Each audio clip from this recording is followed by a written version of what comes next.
Hello अस्सलाम वालेकुम। Welcome to financial reporting reset batch orientation session. Just quick information start करने से पहले एक दफ़ा प्लीज़ क्लियर कर दो क्या सबको स्क्रीन और ऑडियो वगैरह सब क्लियर है। Perfect. First of all congratulations. कुछ लोग ऐसे होंगे आज के ओरिएंटेशन सेशन में या वो लोग जो कुछ रिकॉर्डिंग देख रहे होंगे जिन्होंने अभी अभी डिसीजन लिया होगा कि यार चलो पिछले टाइम में जो पेपर सोचा था वो पास हो गए, अब फाइनेंशियल रिपोर्टिंग स्टार्ट कर दें। या कुछ लोग ऐसे भी होंगे आज के सेशन में जिनका अनफॉर्चुनेटली पिछली दफ़ा फाइनेंशियल रिपोर्टिंग का पेपर नहीं पास हुआ होगा और उन्होंने इस दफ़ा वापस अटेम्प्ट करने का सोचा होगा।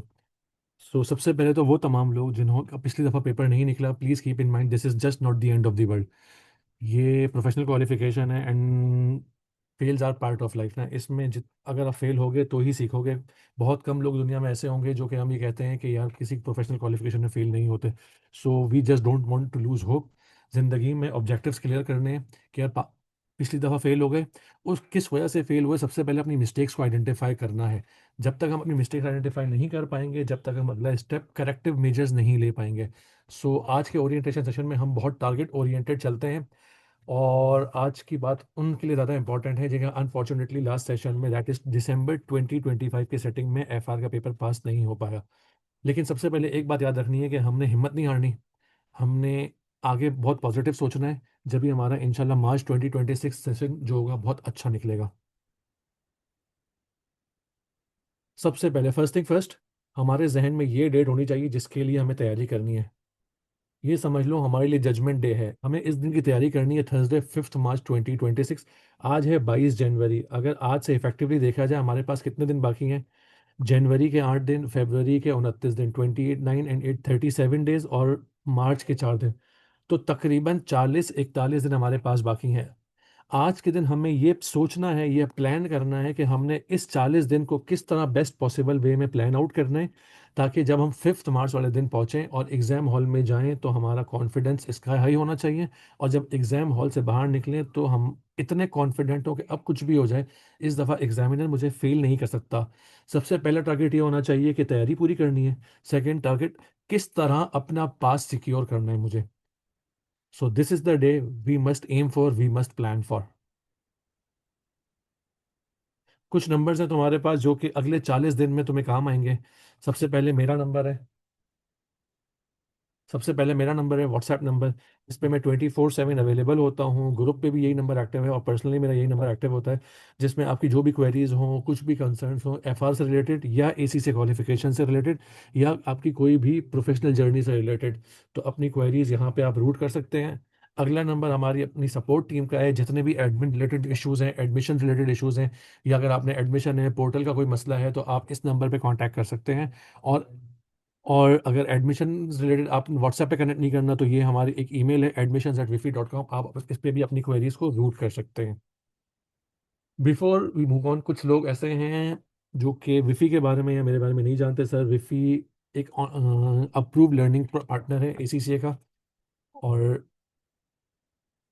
दिस वाज द विफी जो स्टार्ट हुआ था दैट वाज प्री कोविड ना। बहुत सारे यहाँ पे ऑनलाइन लर्निंग प्लेटफॉर्म्स आए हैं दैट वाज पोस्ट कोविड ना। विफी वाज अ प्लान्ड अरेंजमेंट जो कि हमने कोविड से पहले स्टार्ट कर दिया था और अल्हम्दुलिल्लाह हर अटेम्प्ट में हमारी तकरीबन 15 से 20 नेशन वाइड या वर्ल्ड वाइड पोजीशंस आ रही होती हैं किसी न किसी पेपर में। आप लोगों ने भी, आई होप कि तुम लोगों ने पहले भी कोई कोर्सेज पढ़े होंगे विफी से, starting from PM 88, FR, FM, TX, ये जो भी पेपर्स पढ़े होंगे, I wish you all the best. बाकी for me sir, my name is Ali Amanullah. I am associated with Vifi for last 5 odd years. I am teaching ACCA, CA and other university graduate students for last 8 odd years। कुछ important चीज़ें हैं जो कि हमें discuss करनी है। पास rates तुम लोगों ने देखे होंगे पहले भी, और ये पास रेट इंपॉर्टेंट क्यों है। देखो, पास कुछ लोग इस पास रेट्स को पॉजिटिव वे में भी देख लेते हैं और कुछ लोग नेगेटिव वे में भी इसको परसीव करते हैं कि सर सिर्फ 50% बच्चे पास होते हैं। कुछ लोग ऐसे होते हैं कि यार सर 50% बच्चे पास हो जाते हैं एसीसी में। यस, ये दोनों का अपना अपना पर्सपेक्टिव है। हमें इसको पॉजिटिव वे में सोचना है कि यार अगर 100 बच्चे पेपर्स दे रहे होते हैं तो 50 बच्चे तो पास हो रहे हैं यार। तो मुझे भी उन 51% बच्चों में आना है कि जो हर सेशन में पेपर पास कर लेते हैं। पिछले सेशंस के पास रेट देख लें। ये F7 वो पेपर है जो इसका पास रेट अराउंड 50 में रहता है। सिर्फ सितंबर 2025 की सेटिंग ऐसी थी जिसमें इसका पास रेट 48% गया था पिछले 5-6 सेटिंग्स में। वरना इसका पास रेट 50-51% की रेंज में ही रह रहा होता है। तो हमें इस तरह टारगेट करना है कि हम उन 51% बच्चों में आ जाएं जहाँ पे जिनका जिक्र यहाँ पे हम अपनी हर स्लाइड में एग्जामिनर अपने एग्जामिनर रिपोर्ट में करता है कि ये वो बच्चे पास हो गए। तो हमें ये टारगेट लेके चलना है। मुझे नहीं पता पिछली दफा तुम लोगों ने तैयारी कैसे की थी, किस तरह की थी, लेकिन अब हमारे पास चूंकि टाइम कम है और तुम लोगों ने एक दफा कोर्स कंटेंट को पूरा पढ़ा हुआ है, तो हमें एक चीज ये देखनी है कि यार सबसे पहले मेन एरियाज ऑफ सिलेबस क्या है, कहाँ पे हमें ज्यादा एफर्ट्स करनी है, कहाँ पे कम एफर्ट्स करनी है। लास्ट टाइम हो सकता है कि कोई ऐसी चीज हो जहाँ पे ज्यादा एफर्ट्स रिक्वायर्ड हो, तुमने कम एफर्ट्स कर दिया हो। कुछ ऐसी चीजें होंगी जहाँ पे कम एफर्ट्स नीडेड थी, वहाँ पे तुमने एक्स्ट्रा ऑर्डिनरी टाइम लगा दिया। तो सबसे पहले हमारे पास पास होने के लिए ये चीज बड़ी क्रिस्टल क्लियर हो जानी चाहिए कि यार कौन से वो एरियाज हैं जहाँ पे मुझे बहुत ज़्यादा मेहनत करनी है, जहाँ पे ज़्यादा टाइम डिवोट करना है, कौन से ऐसे एरियाज हैं which are considered as less important areas from the perspective of examiner, from the perspective of ACCA, and specially with regard to financial reporting, जहाँ पे less efforts would suffice the purpose. तो वो तमाम areas slides में examiner ने अपने FR के content को 6 ब्रॉड कैटेगरीज में स्प्लिट किया हुआ है, starting from conceptual and regulatory framework, then accounting standards, एक बहुत बड़ी लिस्ट अकाउंटिंग स्टैंडर्ड्स की। फिर preparation and presentation of financial statement, जिसके अंदर हम कहते हैं सिंगल एंटिटी की फाइनेंशियल स्टेटमेंट्स होती हैं। चौथा एरिया ग्रुप अकाउंटिंग है, जिसको हम कंसोलिडेशन कहते हैं। पांचवा area statement of cash flows है। एंड छठा area statement interpretation of financial statements है। The areas which are highlighted with red colour are considered as less important areas, उसमें एग्जामिनर 2-4 नंबर टेस्ट करता है। तो हमें उस पर एफर्ट्स कम करनी है। हाँ, वो areas which are highlighted with white colour, जो कि वाइट कलर से लिखे हुए हैं, जिसमें अकाउंटिंग स्टैंडर्ड्स हो गए, सिंगल एंटिटी की फाइनेंशियल स्टेटमेंट्स हो गई है, जिसमें कंसोलिडेशन यानी कि ग्रुप अकाउंट्स हो गए, यानी कि ग्रुप फाइनेंशियल स्टेटमेंट्स हो गई। एंड चौथा area interpretation of financial statements. ये चार वो एरियाज हैं जिसपे हमें बहुत ज्यादा एक्स्ट्रा ऑर्डिनरी एफर्ट्स करनी है। हमें इसको डिग डीप करना है, इसके कॉन्सेप्ट्स को समझना है। देखो, एक तो बच्चा ये होता है कि एक दफा लेक्चर देख लिए बस और आगे बढ़ गया। हमें इस तरह नहीं करना, हमें उसके कॉन्सेप्ट्स को समझना है कि यार इंटेंट क्या है, इस अकाउंटिंग स्टैंडर्ड में ये ट्रीटमेंट है। IAS 16 में रीवैल्यूएशन OCI में जाता है, तो जाहिर सी बात है उसके पीछे कोई ना कोई इंटेंट होगी। अगर IAS 40 इन्वेस्टमेंट प्रॉपर्टी की बात की जाए, तो उसमें जो फेयर वैल्यू गेन होता था वो PNL में जाता था। सर, उसके पीछे कोई ना कोई इंटेंट होगी। तो हमें उस इंटेंट को समझना है कि अगर एग्जामिनर ड्यूरिंग एग्जाम कोई ऐसा सवाल दे दे जो कि बिल्कुल फुल टॉस ना हो, कोई एग्जामिनर पर्थ की सिडनी की विकेट पे तुम्हें बाउंसिंग एक बाउंसर मार दे या कोई सीम बॉल मार दे, तो तुम्हें पता तो होना है कि यार इंटेंट ये थी, कॉन्सेप्ट ये था, और मुझे इसमें कॉन्सेप्ट की एप्लीकेशन ऐसे करनी है। तो हमें इस चीज को सोचना है। तो अब कुछ थोड़ी ही देर में 1-2 स्लाइड्स के बाद मैं तुम्हें एक प्लान दूंगा कि तुम्हें किस तरह किस चीज को कितनी इंपॉर्टेंस देनी है, कितनी वेटेज देनी है, और तुम्हें अपने अगले 40-42 दिन कैसे इन एरियाज पे फोकस करना है। So are we guys ready for this? Yes sir, अस्सलाम वालेकुम सर। वालेकुम अस्सलाम।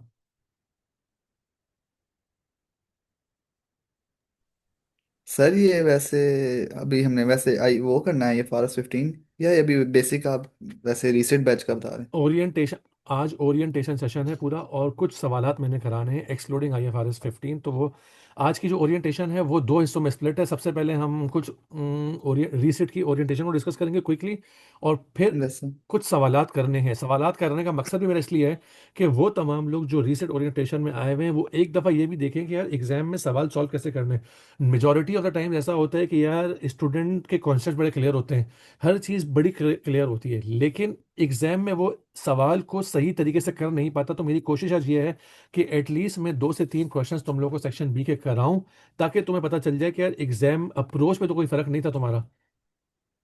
तो जो दो यस सेशन है सही। हमारे, आधा सेशन हमारा रीसेट ओरिएंटेशन का है और आधा जो हमारा रूटीन रेगुलर लाइव क्लासेस चल रही हैं हमारी, 2 साइमल्टेनियस बैचेस चल रहे हैं, एक रीसेट बैच होगा, एक रेगुलर बैच होगा।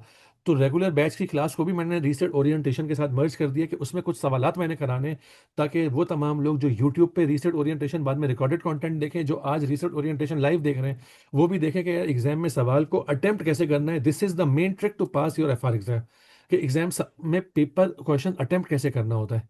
और वो सवाल मैंने कुछ निकाले हैं, कुछ यस एक दो अकाउंटिंग, एक सवाल ऐसा है जो मिक्स अकाउंटिंग स्टैंडर्ड का होगा, कुछ ऐसे सवालात हैं जो स्पेसिफिकली IFRS 19 के हैं, कुछ ऐसे सवालात हैं जो IFRS 15 के हैं। तो एक मिक्स सवालात मैं कराऊंगा तुम लोगों को ना। यस सर सही। पेपर फॉर्मेट तुम लोगों को पता ही होगा, एक दफ़ा इसको क्विकली रिकैप कर लेते हैं सर। तीन सेक्शंस होते हैं, सेक्शन ए, बी एंड सी। और मैं बच्चों को कहता हूँ कि सेक्शन ए और बी तुम्हें पास कराएंगे, सेक्शन सी तुम्हें एक्स्ट्रा ऑर्डिनरी मार्क्स की तरफ लेके जाएगा। तो हमारा मेन फोकस सेक्शन ए और बी पे होना चाहिए। इसका ये मतलब हरगिज नहीं होता कि section C should be less prioritize and less attentive area. हमें सेक्शन सी को भी इक्वली इंपॉर्टेंस देनी है। लेकिन सेक्शन ए और बी की वेटेज तुम्हारी 60 मार्क्स की होती है। तो मैं कहता हूँ कि सेक्शन ए और बी की हमें इतनी अच्छी प्रैक्टिस करनी है कि जब हम एग्जाम में सेक्शन ए और बी कर लें तो हमारा कॉन्फिडेंस इतना ज़्यादा हो कि सेक्शन सी हमें बहुत ईजी लगे। सही हो गया। तो सेक्शन ए की वेटेज 30 मार्क्स होगी, सेक्शन बी की वेटेज भी तुम लोगों को पता है 30 मार्क्स है, और सेक्शन सी वो एरिया है जो कि कुछ लोगों को बड़ा आसान लगता है, कुछ लोगों को बहुत ट्रिकी लगता है। सेक्शन सी में तुम्हारे पास मेनली तीन एरियाज टेस्ट किए जाते हैं। ए- तीन एरियाज हैं, लेकिन उन तीन एरियाज से आएंगे दो सवाल। पहला सवाल होगा तुम्हारे पास फाइनेंशियल स्टेटमेंट्स का, और वो फाइनेंशियल स्टेटमेंट या तो सिंगल एंटिटी की फाइनेंशियल स्टेटमेंट होगी या ग्रुप फाइनेंशियल स्टेटमेंट होगी। ऐसा नहीं हो सकता कि तुम्हारे पास दो सवाल आए, एक में सिंगल एंटिटी की फाइनेंशियल स्टेटमेंट, दूसरे में ग्रुप फाइनेंशियल स्टेटमेंट। ऐसा नहीं हो सकता। बोला दोनों में से कोई एक फाइनेंशियल स्टेटमेंट होगी जिसमें एग्जामिनर तुम्हें या तो एसओएफपी बनाने के लिए देगा, या स्टेटमेंट ऑफ कॉम्प्रिहेंसिव इनकम बनाने के लिए देगा, या statement of changes in equity बनाने के लिए दे रहा होगा। अब हो सकता है यस। वो ग्रुप की बनवा ले, हो सकता है वो सिंगल एंटिटी की बनवा ले, ये तुम्हारी अपनी लक के ऊपर है। और दूसरा सवाल वो तुम्हें देगा इंटरप्रिटेशन ऑफ फाइनेंशियल स्टेटमेंट्स का। अब नॉर्मली होता ये है कि बच्चे सेक्शन सी की प्रैक्टिस पेपर पे कर रहे होते हैं। मैं आगे जाके तुमसे डिस्कस करूंगा कि मेन रीजंस ऑफ फेलियर क्या है ना। लेकिन एक मेन रीजन ऑफ फेलियर ये है कि लोग सेक्शन सी की प्रैक्टिस पेपर पेन पे कर रहे होते हैं, जबकि हम ड्यूरिंग द सेशन बार बार ये कह रहे होते हैं कि प्लीज सेक्शन सी की प्रैक्टिस अगर फाइनेंशियल स्टेटमेंट बना रहे हो तो स्प्रेडशीट पे करो, एसीसी के अपने प्रैक्टिस प्लेटफॉर्म पे करो। अगर तुम इंटरप्रिटेशन का सवाल कर रहे हो तो वर्ड वर्ड पे करो, एसीसी के अपने प्रैक्टिस प्लेटफॉर्म पे करो। लेकिन चूंकि तुम पेपर पेन के आदी होते हो, तुम उसी में कर रहे होते हो, और एग्जाम में जाके जब तुम्हें एक्सेल पे करना होता है तो तुम्हारे हाथ पांव कांप जाते हैं। तो ये एक मेन रीजन फॉर फेलियर है। तो प्लीज हमें एसीसी प्रैक्टिस प्लेटफॉर्म का, एक्सेल का, वर्ड का मैक्सिमम पॉसिबल यूज करना है। अब आ जाते हैं बच्चे फेल क्यों हो रहे होते हैं ना। आज 22 जनवरी है। रेगुलर बैच वाले भी या रीसेट वाले भी आज के दिन से पढ़ना स्टार्ट करेंगे। अब आज के दिन से जब पढ़ना स्टार्ट करेंगे तो वो तमाम लोग जिनके कॉन्सेप्ट क्लियर नहीं होते, वो ऐसा समझते हैं कि सर मैंने पहले ही पढ़ा हुआ था, मुझे आता है, तो मैं कुछ टॉपिक्स छोड़ देता हूँ। या वो तमाम लोग जो अपनी मर्जी अपनी मंशा के मुताबिक बोलते हैं यार ये तो छोटा सा स्टैंडर्ड है, 1 घंटे का स्टैंडर्ड है, इसको एंड में कर लूंगा, या मेरे लिए अपने नज़रिए में ये इंपॉर्टेंट नहीं है। तो अब जब तुम कुछ चीज़ें एंड के लिए छोड़ते हो या तुम कुछ चीज़ें ऐसी आइडेंटिफाई कर लेते हो जो कि लेस इंपॉर्टेंट एरिया है, और अगर एग्जामिनर ने उसमें से 2-4 नंबर भी टेस्ट कर लिए, और अज्यूम करो गॉड फॉरबिड तुम्हारा 48 नंबर आए, और तुमने वो 2 नंबर का सवाल या 4 नंबर का सवाल नहीं किए हो तुमने, तो क्या यही तुम्हारा पास और फेल होने का मेन रीजन बन सकता है? तो सबसे पहले यस। तुमने एक बात ये रख ध्यान में रखनी है कि सेलेक्टिव स्टडी नहीं करनी। You need to cover 100% content. Course जितना भी है 100% कवर करना है। देखो ये कोई हायर हायर सेकेंडरी स्कूल या सेकेंडरी स्कूल के एग्जाम नहीं है कि जिसमें तुम सेलेक्टिव स्टडी करोगे पास हो जाओगे। तुमने कोशिश करके 100% कोर्स को कंटेंट को कवर करना है। और सिर्फ कंटेंट को कवर नहीं करना, कंटेंट कवर करते हुए उसका हक अदा करना है, यानी कि कॉन्सेप्ट को समझना है कि उस कॉन्सेप्ट के पीछे इंटेंट क्या है, कॉन्सेप्ट क्या है। ये नहीं कि सिर्फ सर ने बोला एक दफा एग्जाम्पल छाप ली बस खत्म। ये उसका हक अदा नहीं हुआ। प्लीज कोशिश करो कि हर स्टैंडर्ड का ड्यू हक अदा करेंगे हम लोग। और फिर कुछ लोग ऐसे होते हैं कि सर चले हम कंटेंट भी पूरा कर लेते हैं, कॉन्सेप्ट भी समझ लेते हैं, अब प्रैक्टिस की क्या जरूरत है, कॉन्सेप्ट तो मुझे आता है। तो मैं बच्चों को कहता हूँ एटलीस्ट एक एग्जाम किट और एक स्टडी हब जरूर करना है। सर कैपलन किट में क्यों कहता हूँ कि ACC study hub with the passage of time upgrade होता जा रहा है, लेकिन जो एग्जाम किट में क्वेश्चंस अवेलेबल हैं वो लाजमी लाजमी करने हैं, उससे तुम्हारा कॉन्फिडेंस बढ़ेगा। तो मैं लोगों को ये रिकमेंड करता हूँ कैपलन किट करनी है और एसीसी स्टडी हब लाजमी करना है। फिर कुछ लोग ऐसे होते हैं जो कि टाइम मैनेजमेंट नहीं कर पाते हैं। अभी जो थोड़ी देर पहले हमने डिस्कस किया था, प्रैक्टिस प्लेटफॉर्म पे प्रैक्टिस नहीं करते, पेपर पेन पे कर रहे होते हैं। जब पेपर पेन पे तुम प्रैक्टिस करोगे तो भाई हो ये रहा होगा कि तुम एंड में जाके एक्सेल पे सवाल सॉल्व नहीं कर पाओगे। तो प्लीज़ कोशिश करो सेक्शन सी के सवालात आज से या जब से भी स्टार्ट करो प्रैक्टिस प्लेटफॉर्म पे ही करोगे। फिर मैंने तुम लोगों को बताया था कि section A and B will make you cross the line, and section C से तुम्हारे अच्छा स्कोर बन जाएगा। अब सेक्शन ए और बी में तुम अंडर परफॉर्म कर जाते हो, जिसकी वजह से तुम्हारा रिजल्ट खराब होता है, तुम्हारा कॉन्फिडेंस शटर होता है, और इसकी वजह से तुम सेक्शन सी में भी फिर परफॉर्मेंस तुम्हारी अप टू मार्क नहीं होती। तो प्लीज़ कोशिश ये करनी है कि सेक्शन ए और बी की परफॉर्मेंस मेरी बहुत अच्छी होनी चाहिए। और फिर सर, चूंकि पूरी इंडस्ट्री में मशहूर है, हर बच्चा ये कहता है कि एफआर का पेपर बड़ा इजी है, तो उसको हम इजी कंसिडर करते हैं और एंड में फरवरी के मिड में 14 फरवरी के बाद 15 फरवरी के बाद पढ़ना स्टार्ट करेंगे, रिवीजन स्टार्ट करेंगे। हाँ, एफआर का पेपर इजी बहुत है, ये 100% अग्रीड बात है कि इससे आसान पेपर नहीं होगा कोई एसीसीए की हिस्ट्री में। डब लॉ के बाद अगर पीएम से देखा जाए, पीएम से लेकर ट्रिपल ए तक अगर आज की तारीख में देखा जाए, तो एफआर से इजी पेपर कोई नहीं है। लेकिन एट द सेम टाइम इसका कोर्स कंटेंट बहुत ज़्यादा है यार, बहुत ज़्यादा कोर्स है इसका। अभी मैं थोड़ी देर में तुम्हारे सामने स्टैंडर्ड्स की लिस्ट खोलूंगा तो तुम्हें अंदाज़ा हो जाएगा कि यार कितना बड़ा कोर्स है इसका। तो प्लीज़ कोशिश करो कि आज से पढ़ना शुरू करो। मैं आज से तुम लोगों को 40 डेज प्लान दूंगा। अगर तुमने उस 40 डे प्लान पे अमल कर लिया तो यकीन करो, तुम्हारा एफआर लास्ट टाइम अनफॉर्चुनेटली रुक गया। नेक्स्ट टाइम इंशाल्लाह मार्च 2026 में जब तुम 5 मार्च को पेपर देके निकलोगे, तो तुम्हारा कॉन्फिडेंस ही बहुत डिफरेंट होगा कि यार सर इस दफ़ा पास होंगे ही होंगे इंशाल्लाह। So are we ready for this? क्या हम प्लानर फॉलो करेंगे या नहीं करेंगे? Yes sir. अच्छा, अब मेन बात मेरी यह है कि आज कुछ लोग ऐसे भी हैं जो रेगुलर वाले भी इस ओरिएंटेशन को देखेंगे। यूट्यूब पे कुछ ऐसे लोग भी होंगे जो कि एफआर पहले से पढ़ते आ रहे हैं, लेकिन वो भी इस वीडियो को देखेंगे। तो अगर तुम्हें लगता है कि यार तुमने आज तक प्लानर फॉलो नहीं किया, तो इस प्लानर को फॉलो कर लो। लेकिन इस प्लानर को फॉलो करने के लिए दो तरह के लोग हैं। एक वो लोग हैं जिन्होंने लास्ट टाइम पेपर दे दिया है और अब सिर्फ रिवीजन चाहिए उनको, और वो एक वो लोग हैं जो बिल्कुल फ्रेश हैं, बिल्कुल ताज़े ताज़े लोग हैं। तो अगर आप लोग इस प्लानर को फॉलो कर रहे हो, तो फ्रेश लोगों को तकरीबन दिन में 7 से 8 घंटे इस प्लानर को डिवोट करने पड़ेंगे। और वो तमाम लोग जो रीसेंट बैच हैं, जिन्होंने पहले पढ़ लिया है, अब सिर्फ एक दफ़ा इनको रिवीजन चाहिए, तो उनको इस प्लानर को फॉलो करने के लिए दिन में 3 से 4 घंटे चाहिए, ज़्यादा नहीं चाहिए। अगर तुम दिन में 3 से 4 घंटे इस प्लानर को फॉलो करते हो और इस प्लानर को आंख बंद करके ब्लाइंडली ट्रस्ट करके फॉलो करते हो, तो I will make guarantee you and I am ensuring you कि तुम्हारा पेपर नेक्स्ट अटेम्प्ट में निकल जाएगा। अच्छा, अब इस प्लानर को जरा मैं क्विकली डिस्कस कर लूं कि यार इस प्लानर को किस तरह फॉलो किया गया। देखो, कंसोलिडेशन तकरीबन 20 से 25 नंबर की तुम्हारी आनी ही आनी है। कंसोलिडेशन की बात करूं तो ग्रुप अकाउंटिंग की बात करता हूं। अब ग्रुप अकाउंटिंग के कुछ एमसीक्यू सेक्शन ए में भी आ सकते हैं, ग्रुप अकाउंटिंग के कुछ एमसीक्यू सेक्शन बी में भी आ सकते हैं, और ग्रुप अकाउंटिंग के का सेक्शन सी में सवाल आ भी सकता है। तो एटलीस्ट 20 से 25 नंबर तुम्हारे एग्जाम में आएंगे ही आएंगे। तो ये जो एरिया है तुम्हारा, starting from Friday 23 January till Friday 30 जनवरी, ये मैंने ग्रुप अकाउंटिंग के लिए रखा है तुम्हारे लिए। अच्छा, अब क्या करना है तुमने? सर, कल आपने ग्रुप अकाउंटिंग के एसओएफपी वाले कॉन्सेप्ट, तुम्हें पता होगा ग्रुप अकाउंटिंग के एसओएफपी के रूल्स अलग होते हैं, एसओसीआई के रूल्स अलग होते हैं, और वहाँ पे एक दूसरा कॉन्सेप्ट है एसोसिएट का। तो अगर मैं बात करूँ एसओएफपी वाले कॉन्सेप्ट्स, वो तुम लोगों ने फ्राइडे और सैटरडे को कर लेने हैं। इसके बाद सेक्शन सी के क्वेश्चंस फ्रॉम कैप्लन किट कर ले हैं। सर, मुझे कैसे पता चलेगा कैप्लन किट के कौन से क्वेश्चन सेक्शन सी से करने हैं? ये मैं सेपरेटली ग्रुप पे तुम लोग को ये प्लानर भी भेजूंगा, और तुम लोगों को मैं बताऊंगा भी कि तुमने संडे 25 जनवरी को सेक्शन सी के कौन से दो क्वेश्चंस करने हैं कैप्लन किट के एसओएफपी के ग्रुप अकाउंटिंग के। सही है। इसके बाद तुम लोगों ने मंडे 26 जनवरी तुमने एसओसीआई करनी है। अच्छा, एसओसीआई के कॉन्सेप्ट रिवाइज करने हैं। अब देखो, फॉर एग्जांपल अगर एसओएफपी की बात करूं मैं, तो एसओएफपी में फॉर एग्जांपल तुम्हें लगता है कि यार मुझे ग्रुप अकाउंटिंग की एसओएफपी पूरी आती है, सिर्फ इंट्रा ग्रुप ट्रेडिंग का या intra group trading of inventory का या intra group trading of PPE का एक ऐसा कॉन्सेप्ट था जो कि मुझे नहीं आता। या फॉर एग्जाम्पल तुम कहते हो परचेज कंसिडरेशन वाला कॉन्सेप्ट मुझे नहीं आता, थोड़ा सा मैं रिकॉल नहीं कर पा रहा हूँ। तो तुमने ये करना है कि जाके रिवाइज कर लेना है, वो वीडियो होगी, वीडियो रिवाइज कर लेनी है। अगर तुम्हें लगता है कि तुम्हें पूरी एसओएफपी रिवाइज करनी है, तो 8 से 10 घंटे इन 2 दिनों में बहुत है, इजी सीन से रिवाइज कर सकते हो तुम लोग। अब ये तुम्हारी अपनी कॉल है। इफ यू थिंक कि तुम्हारे कॉन्सेप्ट बिल्कुल क्रिस्टल क्लियर है, तो एक दफा अपना रजिस्टर उठाओ और घुमा लो। एंड इफ यू थिंक कि तुम्हारे कॉन्सेप्ट क्रिस्टल क्लियर नहीं है, तो अब तुमने क्या करना है, जाके उस रिलेवेंट पार्ट को वहां पे वीडियो में देख लेना है। फॉर एग्जाम्पल अगर मैं पोर्टल तुम्हारे सामने खोलूं मैं, और यहाँ पे कोर्स कंटेंट में मैं जाता हूँ, क्या पोर्टल सबके स्क्रीन पे आ रहा है? Yes sir.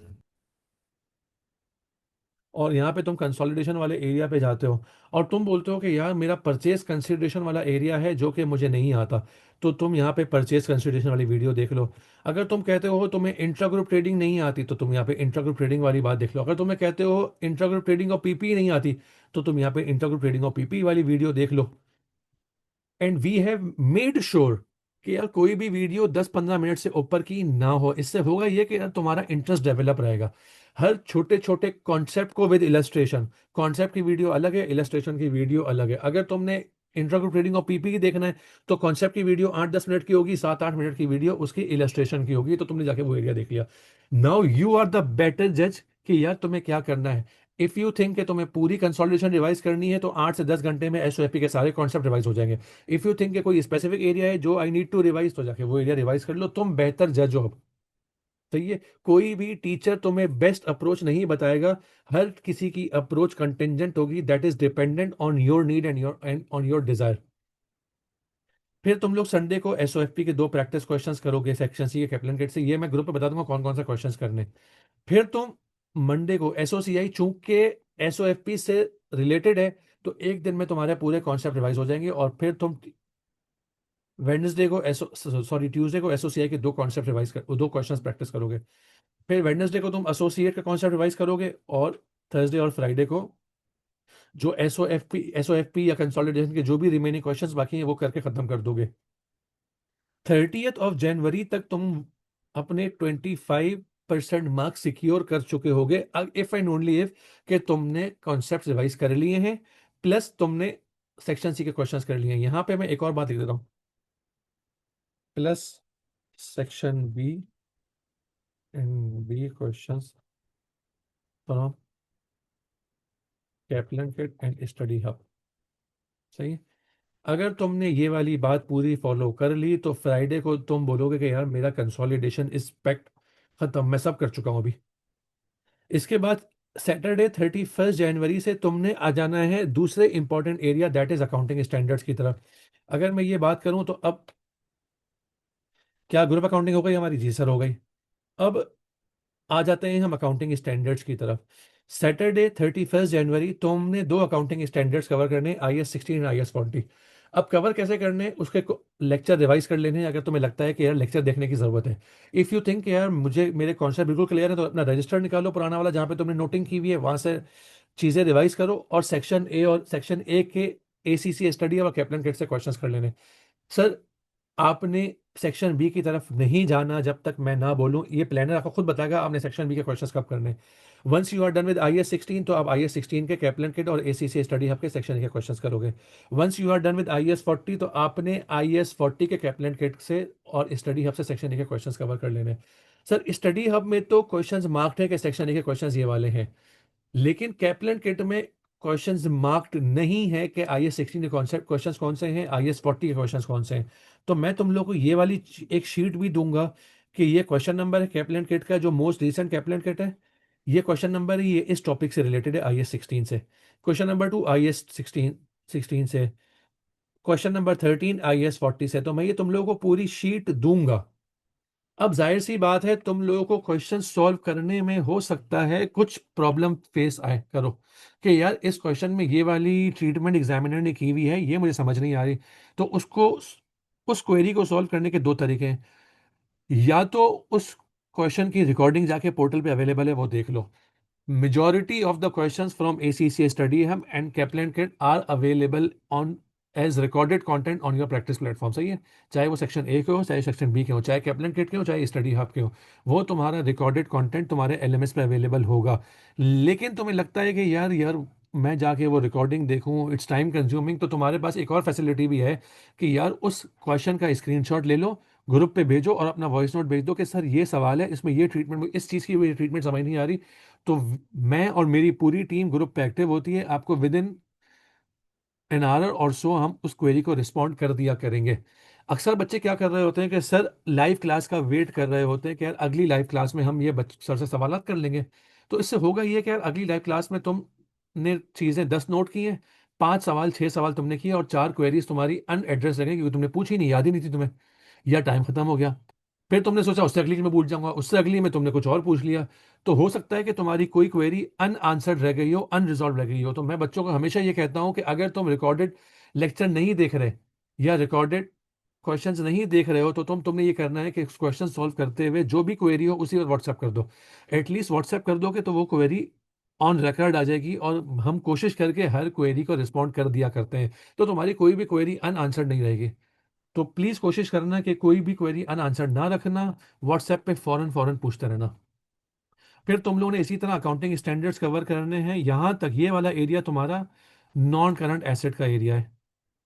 जब तुम ये 4 दिन में अपने नॉन करंट एसेट का अकाउंटिंग स्टैंडर्ड दैट इज 16, 40, 20, 23, 36 और IFRS 5 कर लोगे, तो इसके बाद अब जब मैं बोल रहा हूँ कि कर लोगे, तो इसका मतलब ये है कि आपने सेक्शन ए वाले क्वेश्चंस भी कर लिए होंगे इसमें से।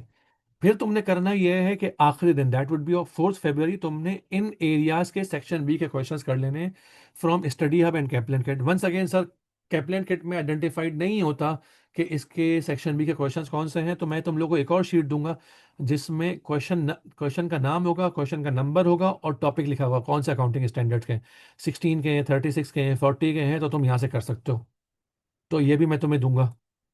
वंस आपका ये हो जाएगा तो फिर आपने थर्सडे को IS 38 करना है along with Kaplan kit section A and B question and as well as study hub. फिर आपने IS 10 एंड 37 करना है 2 दिन के अंदर, क्योंकि IS 10 एंड 37 वो एरियाज जो एग्जामिनर बहुत ज्यादा इंपॉर्टेंट है, उसमें मैंने टाइम ज्यादा डिवोट किया हुआ है अपना, सही है। तो आपने IS 10 एंड 37 पे 2 दिन लगाने, 6 एंड 7 फरवरी, और इसके प्रैक्टिस क्वेश्चंस सेक्शन बी ए और बी के कैप्लन किट और स्टडी हब से दोनों से करने हैं। फिर IFRS 16 बच्चों को बहुत मुश्किल लगता है और इसमें बच्चे गलती करने के चांसेस बहुत ज्यादा हैं, तो इस पर भी 2 दिन लगाए हुए हैं। IFRS 9 में भी बहुत दिन लगाए हुए हैं।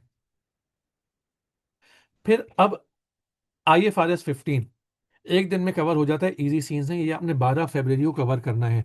जब आप IFRS 15 कर लोगे और इसके सेक्शन ए और बी के सवालात कर लोगे, तो अब तुम्हारे वो मेजॉरिटी अकाउंटिंग स्टैंडर्ड्स कवर हो गए होंगे कि अब तुम ये कह सकते हो कि मैं सेक्शन सी का वो जो दूसरा एरिया था ना, सिंगल एंटिटी फाइनेंशियल स्टेटमेंट्स, वो आप करने की पोजीशन में हो गए। तो 12 फरवरी ऑनवर्ड्स तुमने अपने दिन को 2 हिस्सों में स्प्लिट करना है। आधा time, for example if you are studying 2 hours, तो 4 आवर्स तो आपने 2 घंटे अकाउंटिंग स्टैंडर्ड्स करने हैं, और 2 घंटे आपने 2 घंटे या 1 घंटा सेक्शन सी की प्रैक्टिस करनी है। तो आपने 12 फरवरी ऑनवर्ड्स सेक्शन सी की प्रैक्टिस करनी है सिंगल एंटिटी फाइनेंशियल स्टेटमेंट की। किस दिन कौन सा सवाल करना है ये मैं तुम्हें बताऊंगा। ये मैं ग्रुप पे सवालात भेज दूंगा कि क्वेश्चन नंबर कौन से टॉपिक से है, यानी कि वो ग्रुप सिंगल एंटिटी है या ग्रुप अकाउंट्स है, और आपने किस दिन सॉल्व करना है, डेट उस पर लिखी हुई होगी। तो आपने ये जो पूरे सवालात हैं सेक्शन सी क्वेश्चन, ये मैं तुम लोगों को बताया करूंगा किस दिन करने हैं आपने, सही है। लेकिन ये याद रखना कि 12 फरवरी ऑनवर्ड्स आपने सिंगल एंटिटी की फाइनेंशियल स्टेटमेंट्स भी स्टार्ट कर लेनी है, इसलिए मैंने उसको येलो से हाईलाइट कर दिया है। फिर आपने IS 21 एंड 33 करना है। दोनों छोटे अकाउंटिंग स्टैंडर्ड्स हैं, आप एक दिन में कवर कर सकते हो। IS 12 थोड़ा बड़ा अकाउंटिंग स्टैंडर्ड है, तो आपने एक दिन में कवर करना है। और ये अदर मिसलेनियस एरियाज, ये वो एरियाज है जिसमें IS 2 है, IS 8 है, IS 41 है, IFRS 13 है, फ्रेमवर्क है, कैश फ्लोज है। ये थोड़े से लेस इंपॉर्टेंट एरियाज है, तो ये 2 दिन में आपने सारे 5-6 एरियाज कवर कर लेने हैं। और 17 और 18 फरवरी ये वो 2 दिन हैं जिसमें अगर आपको लगता है कोई पिछला एरिया है जिस पे मुझे और फोकस करना है, तो उस पे फोकस करना है, और सिंगल एंटिटी के 2-2 सवालात रोज करने हैं उसके अंदर। तो 18 फरवरी तक आप इस पोजीशन में हो गए कि आपका फ्रेमवर्क भी हो गया, अकाउंटिंग स्टैंडर्ड्स भी हो गए, सिंगल एंटिटी फाइनेंशियल स्टेटमेंट्स भी हो गई, ग्रुप अकाउंट्स भी हो गए, और कैश फ्लो भी हो गए। अब सिर्फ इंटरप्रिटेशन ऑफ फाइनेंशियल स्टेटमेंट्स बाकी है। 18 फरवरी तक कितने दिन हो गए सर हमारे टोटल? 27 दिन में हमने मेजॉरिटी कंटेंट कवर कर लिया। 19, 20, 21 और 22, 4 दिन में हमने इंटरप्रिटेशन ऑफ फाइनेंशियल स्टेटमेंट्स पे फोकस करना है, और इसके सेक्शन सी के क्वेश्चंस करने हैं। ये मैं तुम्हें डे बाय डे बताऊंगा तुमने किस तरह करना है, इसको अभी नहीं सोचना। अभी शॉर्ट टर्म टारगेट लेके चलने हैं कि अगले फ्राइडे यानी कि 30 जनवरी तक मैंने ग्रुप अकाउंट्स करने हैं। इसके बाद आपने नॉन करंट एसेट वाला एरिया करना है। इसके बाद आपने अकाउंटिंग स्टैंडर्ड्स करने हैं। इसके बाद आपने 12 फरवरी ऑनवर्ड्स स्टैंडर्ड्स भी करने हैं, सिंगल एंटिटी फाइनेंशियल स्टेटमेंट्स भी करनी है। 23 फरवरी से लेकर 4 मार्च तक आपने, इसमें हमारा ग्रैंड रिवीजन भी होता है। अब आपको बताओ, होगा आप लोग विफी के पास आए हो तो विफी का एक दो बड़ी सबसे इंपॉर्टेंट चीजें होती हैं। Number one, game changer webinar. Game changer webinar में हम ये कराते हैं कि यार एटलीस्ट एक दिन सेक्शन ए और बी को डिवोट करता हूँ, मैं उसकी एक्सटेंसिव प्रैक्टिस कराता हूँ 2-2.5 घंटे की, सही है। और सेकंड डे जो वेबिनार का होता है उसके अंदर एक्सटेंसिव सेक्शन सी की प्रैक्टिस कराता हूँ मैं। और उसमें प्रैक्टिस ये होती है कि जो एसीसी के मोस्ट रीसेंट पेपर्स होते हैं, जो एसीसी प्रैक्टिस प्लेटफॉर्म पे अवेलेबल होते हैं, हम कोशिश करते हैं उसमें से सवालात सॉल्व करते चले जाएं हम लोग। और तीसरी हमारी इंपॉर्टेंट चीज होती है जो ग्रैंड रिवीजन हमारा होता है, उसमें हम कुछ इंपॉर्टेंट एरियाज म्यूचुअल कंसेंट से, जो कि मुझे लगते हैं यार इंपॉर्टेंट है, वो कवर करेंगे। और जो तुम्हें लगता है कि सर एक, फॉर एग्जांपल कोई बच्चा बोलता है सर मुझे IFRS 9 कन्वर्टेबल इंस्ट्रूमेंट की ट्रीटमेंट समझ नहीं आ रही, एक दफा क्विक रिकैप दे दे, तो वो एक ग्रुप पे हम डिस्कशन स्टार्ट करते हैं और एक पोल क्रिएट करते हैं कि यार किसने कौन कौन सा पॉइंट रिवाइज करना है। तो ग्रैंड रिवीजन में हम वो एरियाज रिवाइज कर रहे होते हैं। तो अपने 23rd ऑफ फरवरी से लेकर 4th ऑफ मार्च तक ग्रैंड वेबिनार अटेंड करने हैं, ग्रैंड रिवीजन अटेंड करना है। और आपको कोई ऐसा एरिया लगता है जो कि आपने रिवाइज करना है, वो रिवीजन करना है। और एसी से प्रैक्टिस प्लेटफॉर्म पे बेतहाशा प्रैक्टिस मटेरियल पड़ा हुआ है, उसकी प्रैक्टिस करनी है। डेली एक एक पास पेपर सॉल्व करना है। आखिरी दिनों का 7-8 दिन का प्लानर हमारा यही होता है। ये हमारा तकरीबन 40 डेज का प्लानर है। अगर इसमें किसी का कोई सवाल है तो मुझे बताओ। अगर मैं ये कंफर्म बता रहा हूँ कि अगर ये प्रैक्टिस प्लान, ये प्लानर 40 डेज वाला, अगर आपने इस पे आंख बंद करके अमल कर लिया तो यकीन करो अगले सेशन में तुम्हारे इंशाल्लाह बहुत अच्छा स्कोर आएगा और पास हो जाओगे। ये मेरी गारंटी है। इस पे किसी का कोई सवाल?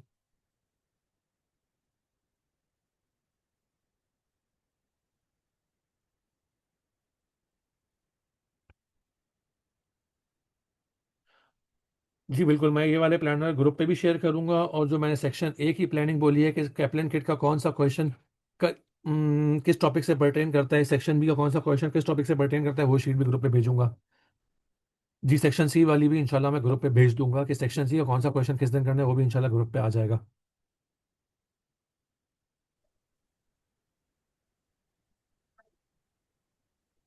सर अच्छा, एक हाउ दफ़ा वी टीच एट हमारा, विफी सर।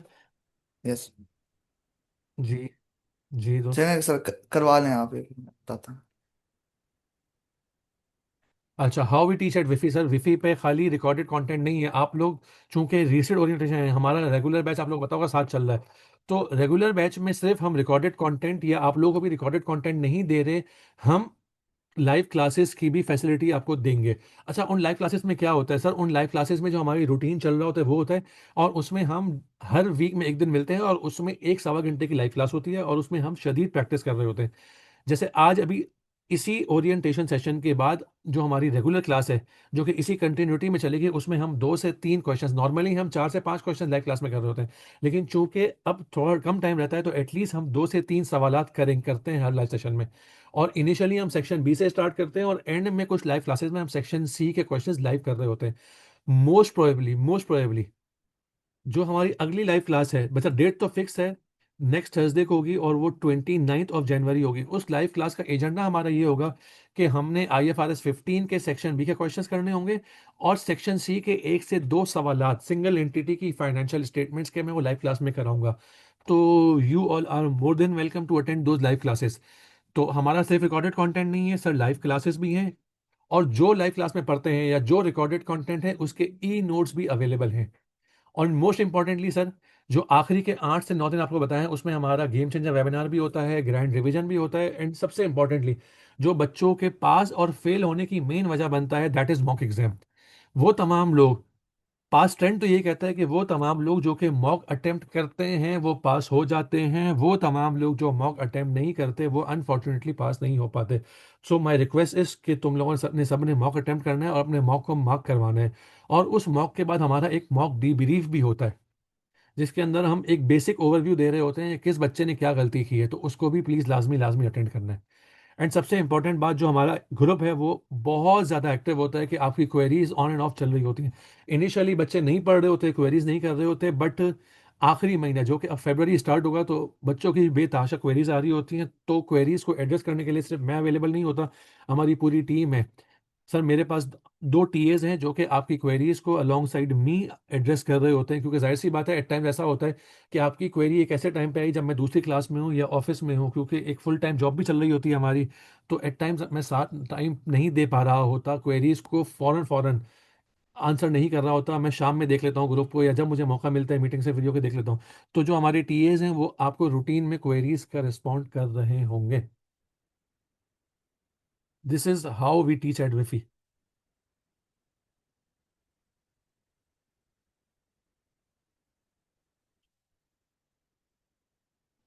यहाँ तक किसी का कोई सवाल?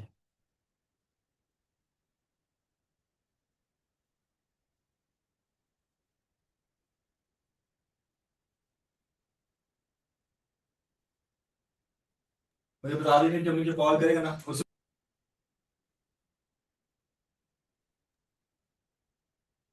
सर मैं करूँगा वो बात। जी जी जी।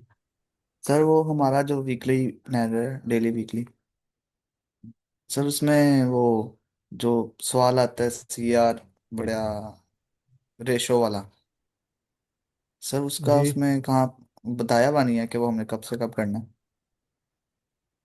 देखिएगा।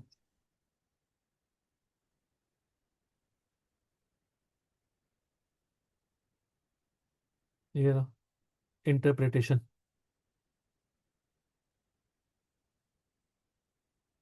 ये रहा इंटरप्रिटेशन ऑफ ना फाइनेंशियल सर, स्टेटमेंट्स। सर जो मेरे पास आया हुआ है ना उसमें नहीं वहां पे शो हो रहा था नीचे। मैं वापस भेजता हूँ ग्रुप पे उसको, इस प्लानर को। यस सर, ये वाला भेज देंगे, ये वाली वो भेज लाइफ दूंगा। प्लान की बिल्कुल भेज मैपिंग दूँ। भी चाहिए। मैं भेजता हूँ। सो यहाँ तक हमारी ओरिएंटेशन सेशन थी। I welcome you all to Vifi and financial reporting for reset session.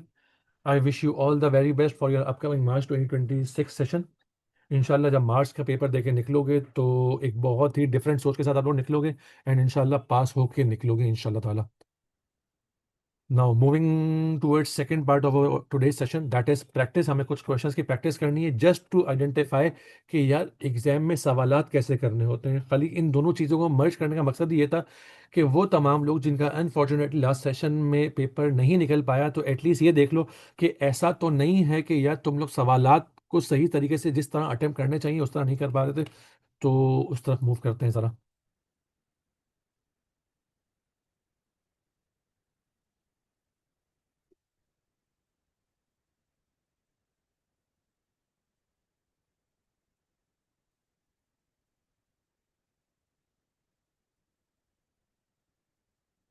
Sir एक मैंने आपको सवाल है हमारी। एक क्वेश्चन स्टडी हब का भी भेजा था उस दिन, ये फाइल 15, वो भी सर देख लिए। अच्छा, वो मैं एक IFRS 15 नेक्स्ट क्लास में, क्योंकि कुछ लोगों का ये मैसेज आया था कि सर अभी IFRS 15 हमें नहीं किया हुआ, तो सर प्लीज़ उसको नेक्स्ट क्लास तक के लिए पोस्टपोन कर दें। मेरा डन हो गया। मैं सही है सर। अच्छा, अब देखो, स्पेसिफिकली अगर बात करूं सेक्शन बी की या सेक्शन ए की, सेक्शन सी को जब लाइव क्लास में डिस्कस करेंगे तो करेंगे। हमेशा याद रखना कि जब भी तुम्हारे पास सवाल आए, तुम लोग क्या कर रहे होते हो कि पहले पूरा डेटा पढ़ते हो। अच्छा, फॉर एग्जाम्पल, एग्जाम कितने मिनट का है हमारे पास? सर 3 आवर्स का है। 3 घंटों में 60 मिनट्स, 1 घंटे में होते हैं तो 180 मिनट्स होते हैं। सही है, हमारे पास टाइम बहुत लिमिटेड होता है। सही है। और मैं बच्चों को ये कहता हूँ कि हमें सेक्शन ए और बी बहुत अच्छा करना है, लेकिन कम टाइम में करना है ताकि सेक्शन सी पे ज्यादा टाइम डिवोट कर सकें हम लोग। अब सेक्शन ए और बी को इफेक्टिव वे में कम टाइम में करना है, तो उसको एक करने का तरीका कार है। सही है। सेक्शन ए का या सेक्शन बी का एक सवाल 2 नंबर का होता है। सही है।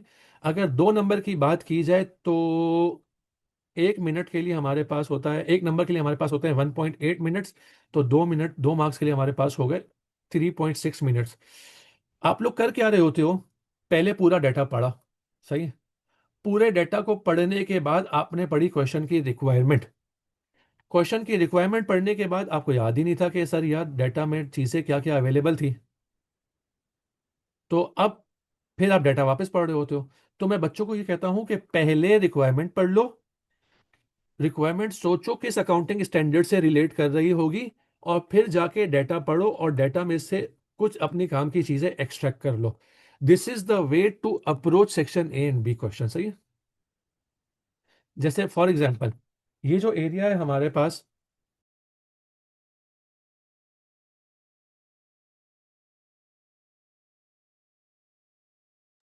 ये जो एरिया है हमारे पास, the following scenario relates to question 296 to 300।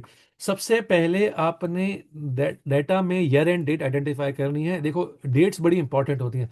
FR में एग्जामिनर के पास टेंशन देने के लिए, कंफ्यूज करने के लिए कोई चीज़ नहीं है। कॉन्सेप्ट हमारे बड़े क्लियर होंगे, लेकिन परेशानी कहाँ होगी परेशानी होगी तुम्हें जब एग्जामिनर डेट्स में तुम्हें कंफ्यूज करेगा। तो यहाँ पे पहली डेट क्या है? Extract from the trial balance, draft trial balance of Clarion at 31 March 20x5। Year end क्या है मेरे पास? 31 मार्च x5। ये अपने पास कहीं मैं नोट भी कर लेता हूं, year and is 31 March 20x5। सही है। अब पहला सवाल पढ़ते हैं।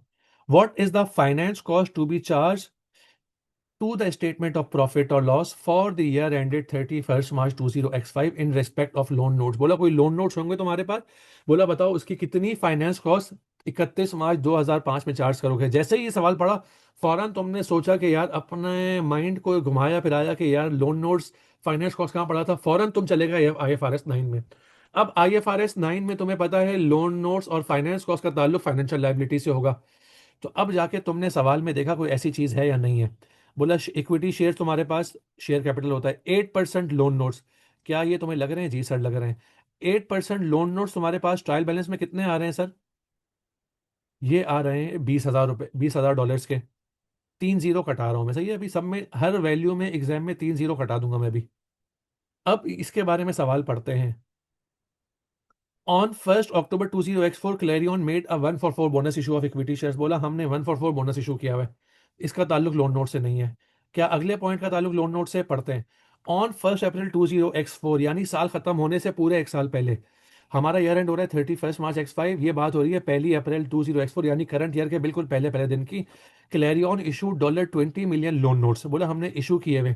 सर मुझे कैसे पता चलेगा कि फाइनेंशियल इंस्ट्रूमेंट का जो केस है वो लाइबिलिटी है या एसेट है?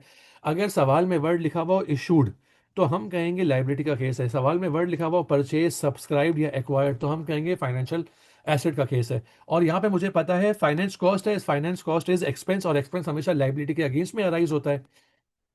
तो अब सवाल में लिखा हुआ है on 1 April 20x4 Clarion made a on 1 April 20x4 Clarion issue $20 million loan notes. बोला 20 मिलियन लोन नोट्स, यानी कि ये पार वैल्यू हो गई है। और 8% क्या है? कूपन रेट है हमारे पास। Issue cost of 600,000 have been charge to admin expenses and the loan notes are redeemable at a premium on 31 March x7। Issue cost, transaction cost. Sir हम IFRS 9 का जब लेक्चर पढ़ रहे थे हमें पता था कि पहली एंट्री जब करते हैं हम करते हैं कैश डेबिट बाय 20,000 और 8% लोन नोट्स क्रेडिट बाय 20,000, ऐसा ही करते थे जी सर। फिर हमने ट्रांजैक्शन कॉस्ट की बात पढ़ी थी, हमने एक बात पढ़ी थी, ट्रांजैक्शन कॉस्ट की एंट्री हमेशा होती है या तो फाइनेंशियल एसेट डेबिट या फाइनेंशियल लाइबिलिटी डेबिट और कैश क्रेडिट। लेकिन बोला अगर उस ट्रांजैक्शन कॉस्ट का ताल्लुक fair value through PNL category से है तो हम पीएनएल को डेबिट करेंगे। यहाँ पे सवाल में कुछ नहीं लिखा हुआ, फाइनेंशियल लाइबिलिटी का केस है। तो सर हमने ये बात पढ़ी थी कि फाइनेंशियल लाइबिलिटी की डिफॉल्ट कैटेगरी इज एमोर्टाइज कॉस्ट। तो क्या एमोर्टाइज कॉस्ट कैटेगरी में हम फाइनेंशियल लाइबिलिटी को डेबिट करते थे? जी सर। हमने एक बात पढ़ी थी कि अगर fair value through PNL category होगी तो पीएनएल डेबिट होगा। इसके अलावा हर कैटेगरी में फाइनेंशियल एसेट या फाइनेंशियल लाइबिलिटी डेबिट हुआ करती है। तो अब इसकी एंट्री क्या होगी? 8% लोन नोट्स डेबिट और कैश क्रेडिट बाय 600। आगे चलते हैं। सवाल में लिखा हुआ है कि ये वाली कॉस्ट हमने एडमिन एक्सपेंसेस में चार्ज कर दी है। जब भी देखो तुम्हारे ट्रायल बैलेंस में लोन नोट्स कितने पे आ रहा है, लोन नोट्स 20,000 पे आ रहा है। इफेक्टिवली आना कितने पे चाहिए था? 20,000 क्रेडिट और 600 डेबिट। इसी इसका मतलब तुम्हारे पास ट्रायल बैलेंस में लोन नोट्स जो टीबी में आना चाहिए था वो 19,600 पे आना चाहिए। क्या ये बात समझ आती है? जबरदस्त। अच्छा, as a result of this issue cost and premium the effective rate of interest is 10%। आज जब हमने ये बात पढ़ ली तो हमें पता है IFRS 9 ने कहा था कि फाइनेंशियल लाइबिलिटीज एट अमोर्टाइज की सब्सिक्वेंट मेजरमेंट अमोर्टाइज कॉस्ट पे होती है। सब्सिक्वेंट मेजरमेंट अमोर्टाइज कॉस्ट पे होने के लिए अमोर्टाइजेशन चार्ट बनाना पड़ता था। अमोर्टाइजेशन चार्ट कैसे बनता है? Year and, brought down, interest expense, interest paid and carried down, ऐसा ही था। सबसे पहले हम लिखते थे जिस दिन हमने इशू किया, ये इशू था 1 अप्रैल X4 को। और पहली लाइबिलिटी वैल्यू क्या होगी जो हमारे पास ट्रायल बैलेंस में वैल्यू होनी चाहिए? 19,600। फिर हर ईयर एंड पे की हम एंट्री करते हैं 31 मार्च X5। जो CD होगा वो ब्रॉट डाउन बन जाएगा। इंटरेस्ट एक्सपेंस के बारे में हम क्या सीख के आए थे sir? Broad down multiplied bye effective interest rate. Brought down is 19,600 and effective interest rate सवाल में हमेशा हमेशा अवेलेबल होगा। हमारे पास करंट ईयर में 10% है तो हमने उन मल्टीप्लाई कर दिया। इंटरेस्ट पेड निकलता है par value multiplied by coupon rate. Par value is 20,000 and coupon rate is 8%। और सीडी निकलेगा brought down plus interest expense minus interest paid. तो अब इंटरेस्ट एक्सपेंस कैसे निकलता है? Brought down multiplied by E I R. Interest paid कैसे निकलता है? Par value multiplied by coupon rate. और सीडी कैसे निकलेगा? Brought down plus interest expense minus interest paid. अगला साल भी अगर बनाना चाहूँ तो बना सकता हूँ, नीड नीड नहीं है। 19,960 रुपये बीडी बन गया। यहाँ से सब कॉपी कर देता हूँ मैं। अब सवाल में इसने क्या पूछा था कि बताओ फाइनेंस कॉस्ट कितनी होगी। फाइनेंस कॉस्ट कितनी जानी चाहिए तुम्हारे पास for the year ended 31 March X5? ये कितना है? 19,400 आना चाहिए, हमने 19,600 क्यों लिख दिया है? अब फाइनेंस कॉस्ट मेरी कितनी आ रही है sir? Finance cost for the year ended 31 March 2005। हमने कहा इंटरेस्ट एक्सपेंसेस फाइनेंस कॉस्ट, इसको इंटरेस्ट एक्सपेंस बोलो फाइनेंस कॉस्ट बोलो, एक ही बात है। ईयर एंड क्या है? 31 मार्च X5। इसमें फाइनेंस कॉस्ट कितनी है? 1940। तो our answer should be 1.94 million. अब अगर अगले सवाल की तरफ आते हैं, what is the carrying amount of right of use plant as at 31 March 20X5? Right of use plant sir, जैसे ही अपने दिमाग को घुमाया कहाँ था? Right of use plant sir IFRS 16 में पढ़ा था। IFRS 16 में लीज लाइबिलिटी भी होती थी और राइट ऑफ यूज प्लांट भी होता था। बोल रहा है राइट ऑफ यूज प्लांट की कैरिंग अमाउंट बताओ। Sir right of use plant की कैरिंग अमाउंट कैसे निकलती थी? कॉस्ट लेस एक्यूमुलेटेड डेप्रिसिएशन, ऐसा ही था। तो हमारे पास आ जाया करती थी कैरिंग अमाउंट। अब सवाल में से ये डाटा निकालते हैं हम लोग। और कैरिंग अमाउंट मुझे कब की चाहिए? 31 मार्च X5 की चाहिए। राइट ऑफ यूज प्लांट तुम्हारे पास ट्रायल बैलेंस में कितना आ रहा है सर? 9,000 रुपए का आ रहा है। सवाल में कहीं डाटा पढ़ते हैं, कुछ है नहीं है। The right of use plant which had a useful life of 6 years was acquired on 1 अप्रैल 2004। बोला ये प्लांट हमने लीज पे कब लिया है? 1 अप्रैल को लिया है, यानी साल खत्म होने से आज से 1 साल पहले, यानी कि करंट ईयर के बिल्कुल स्टार्ट में। अंडर आ 5 year लीज। और कितने साल के लिए लीज पे लिया हुआ है? 5 साल के लिए। अब यहाँ पे देखते हैं लाइफ कितनी है? 6 है। लीज टर्म कितनी है? 5 साल है। आगे पढ़ते हैं। with an initial deposit of 3.3 million and annual payments of 1.5 million on 31 March each year। बोला हम जब प्लांट लीज पे लेने गए तो लेसर ने कहा कि आज के दिन मुझे 3.3 मिलियन दे दो। मैंने बोला इनिशियल डिपॉजिट 3.3 मिलियन दे देते हैं, कोई बात नहीं। आगे चलते हैं। और बोला हर साल मुझे तुम कितने दोगे? 1.5 मिलियन दोगे। ये क्या है सर? ये रेंटल्स हो गए। और देने कब है? 31 मार्च। अब तुम्हारे जहन में एक बात आनी चाहिए कि सर IFRS 16 में दो केसेस थे, एक था एडवांस का केस, एक था एरियर्स का केस। सर ये साल के आखिरी दिन दे रहा हूं तो एडवांस है एरियर्स है? सर ये एरियर्स है। जबरदस्त हो गया। The present value of the annual payments under lease excluding the initial deposit eight 1 April 2004 was 5.7 million. बोला जिस दिन लीज स्टार्ट हुई, इंसेप्शन ऑफ लीज पे लीज पेमेंट्स की प्रेजेंट वैल्यू, यानी कि present value of lease payments. Lease payment ये होती है जो जो लेसर को तुम दोगे। लेसर को तुम क्या दोगे? हर साल के एंड पे 1.5 मिलियन दोगे, यानी कि 5 सालों तक 1.5 मिलियन। आज 3.3 मिलियन। बोला ये जो प्रेजेंट वैल्यू आ रही है 5.7 मिलियन आ रही है और उसमें 3.3 मिलियन शामिल नहीं है। बोला ये जो 3.3 मिलियन तुमने दे दिए हैं ये present value of lease payment में शामिल नहीं है। तो क्या मैं ये बोल दूं ये 5.7 मिलियन मेरी लीज लाइबिलिटी है? जी सर ये मेरी लीज लाइबिलिटी है 5.7 मिलियन। सर लीज लाइबिलिटी क्या होती है? Present value of unpaid lease payments. Unpaid क्या है? 3.3 पेड है, अनपेड है। बोला जो आज के दिन पे कर दिया वो तो पेड हो गया ना। तो बोला ये 5.7 मिलियन सवाल में लिख के भी दिया हुआ है कि इसमें ये इनिशियल डिपॉजिट शामिल नहीं है। आगे चलते हैं। The lease has an implicit rate of 10%। Interest rate implicit lease कितना है? 10% है। And the right of use plant has been correctly capitalize. बोला ये 9,000 रुपए आ रहे हैं ये करेक्टली कैपिटलाइज है, यानी कि इसकी कॉस्ट है 9,000 रुपए। The lease liability in its trial balance represents the initial liability less first annual payment। बोला जो तुम्हारे पास ट्रायल बैलेंस में लीज लाइबिलिटी आ रही है वो किस तरह आ रही है। बोला जो इनिशियल अमाउंट थी यानी कि 5.7 मिलियन में से जो तुमने रेंटल 1500 के पे कर दिए वो माइनस हो गए। तो बोला 5700 माइनस 1500 ये तुम्हारी लीज लाइबिलिटी का ब्रेकअप बन रहा है। अब तुमसे पूछ रहा है बताओ कैरिंग अमाउंट कितनी होगी, कितने साल की डेप्रिसिएशन माइनस करनी है मुझे, 1 साल की। तो depreciation per year multiplied by 1, क्योंकि अभी तक 1 साल गुजरा है।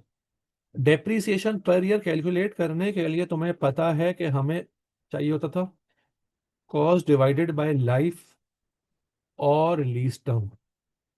सर हमारे पास कॉस्ट तो है लेकिन लाइफ भी अवेलेबल है, लीज टर्म भी अवेलेबल है, तो आओ जरा रिवाइज करते हैं कि IFRS 16 के रूल्स क्या कहते थे।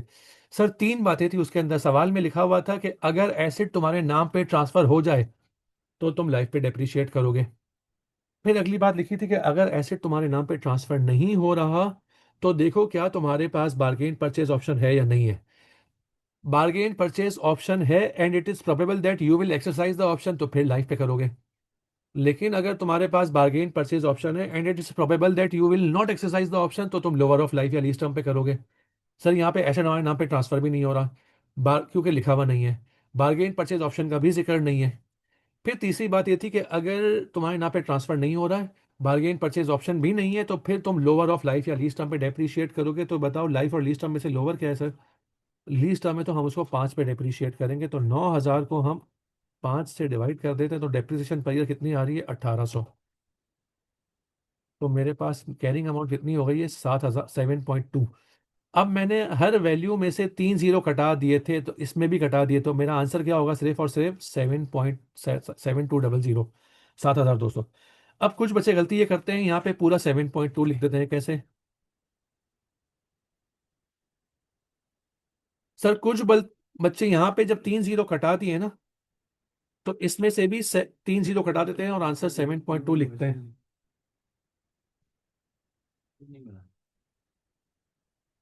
यहाँ पे भी 7.2 लिखते हैं। एक दफा जब तुमने 3 जीरो एक्सक्लूड कर दिए हैं तो वापस 3 जीरो एक्सक्लूड करने की जरूरत नहीं है, योर आंसर शुड बी 7.2, क्योंकि तुमने यहाँ पे 9000 में और 1800 में 3 जीरो ऑलरेडी हटाए हुए हैं। Now you are working in thousands only.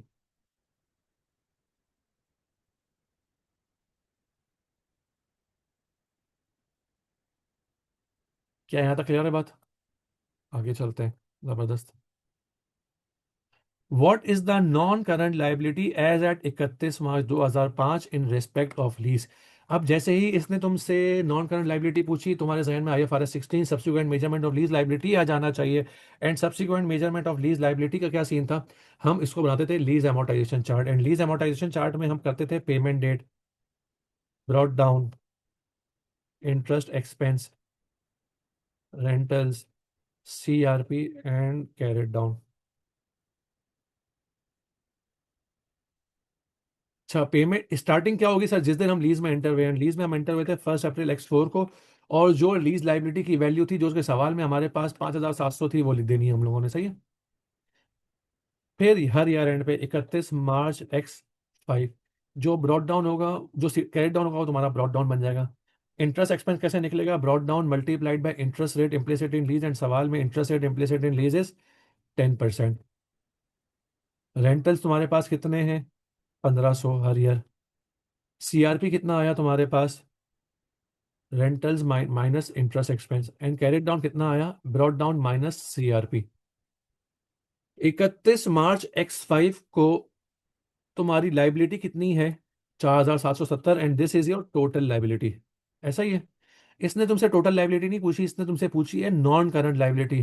तो हमें एक बात, ये बात पता है और ये लेक्चर के दौरान भी बार डिस्कस हुआ था कि वो लाइबिलिटी जो अगले साल सेटल हो जाएगी उसको हम कहते हैं करंट लाइबिलिटी, और वो लाइबिलिटी जो अगले साल तक सेटल नहीं रहेगी यानी कि अगले साल तक अनसेटल्ड रहेगी वो तुम्हारी बनेगी current, non current liability.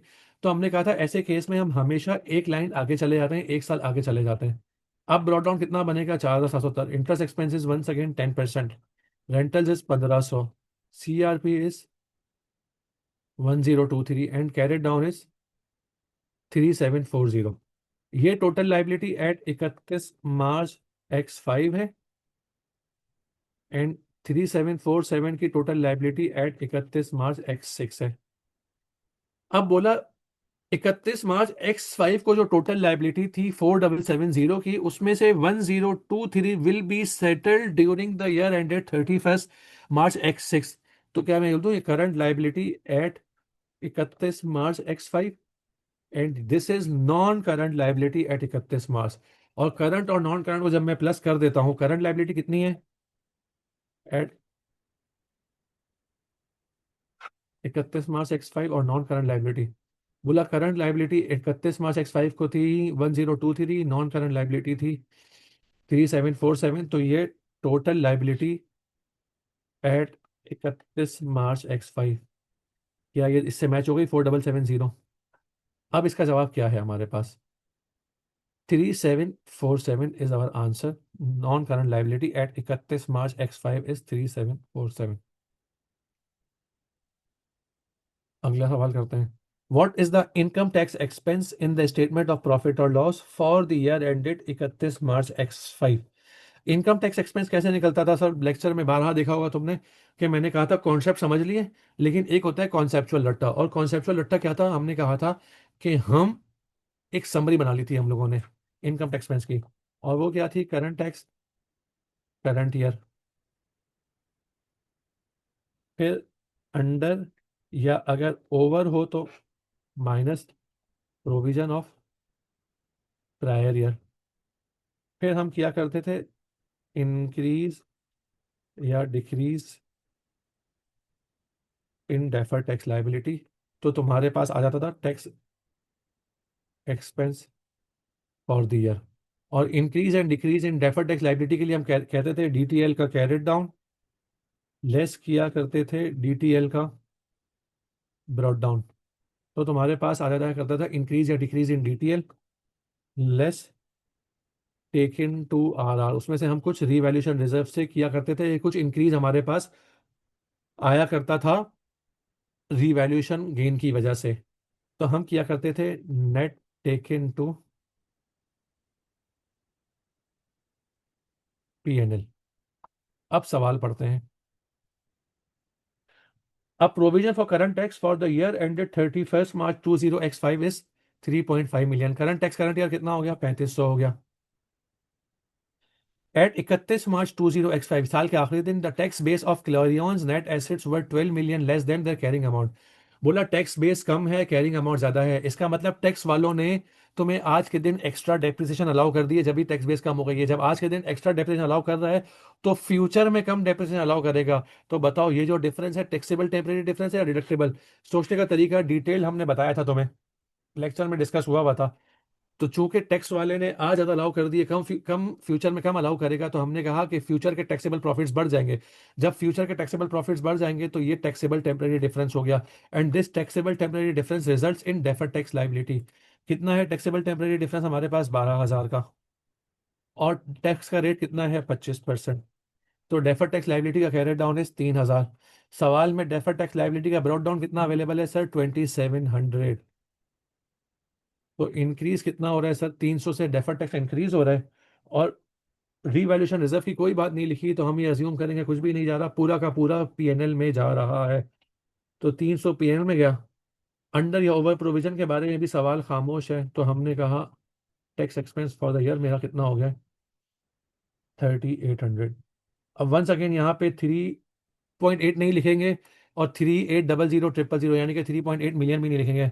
Our answer should be just 3800। आगे चलते हैं। The financial statements of Clarion for the year ended 31 March 20X4। अब कब की बात हो रही है? हमारा करंट ईयर एंडेज हमने नोट किया था यहाँ पे 31 मार्च X5। ये हमने नोट किया। बताइए कब कब की बात हो रही है? पिछले साल की बात हो रही है।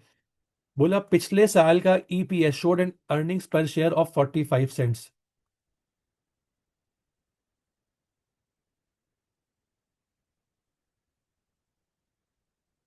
ऐसा ही है। अब रिक्वायरमेंट क्या है?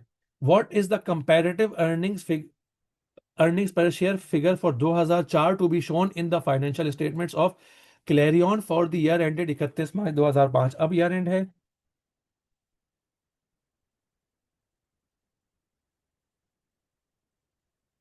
जब 31 मार्च X5 की फाइनेंशियल्स बनेंगी, तो बोला हमेशा फाइनेंशियल स्टेटमेंट्स में करंट ईयर भी होता है और लास्ट ईयर भी होता है। बोला ईपीएस करंट ईयर का तो जाएगा ही जाएगा, जो भी कैलकुलेट करेंगे। क्या पिछले साल का भी जाएगा? जी सर जाएगा। क्या पिछले साल का ईपीएस 45 जाएगा? नहीं, हमने कहा था कुछ कुछ केसेस में पिछले साल का ईपीएस करंट ईयर के अकाउंट में रीस्टेट होके जाता है। वो दो केसेस थे, वो क्या थे? बोला या तो राइट इशू होगा या बोनस इशू होगा। जब जब राइट इशू होगा या बोनस इशू होगा ड्यूरिंग द ईयर, तो बोला करंट ईयर की फाइनेंशियल स्टेटमेंट में जो पिछले साल का ईपीएस शो करते हैं वो रीस्टेट होके जाएगा। और रीस्टेट कैसे होगा? EPS of last year multiplied by reverse of bonus factor. और बोनस फैक्टर निकालने के लिए लास्ट ईयर का ईपीएस 45 अवेलेबल है। सवाल में देखते हैं कहीं बोनस इशू है। जी सर है। On 1 October 2004 company made 1 for 4 bonus issue. Number of shares before bonuses 4, bonus shares 1, and number of shares after bonus कितने हो गए? 4 + 1 5 हो गए। सही है। अब बोनस फैक्टर क्या होता है? Number of shares after bonus issue divided by number of shares before bonus issue, तो 1.25 इज माय बोनस फैक्टर। इसका रिवर्स फैक्टर क्या होगा? Number of shares before bonus issue divided by number of shares after bonus issue.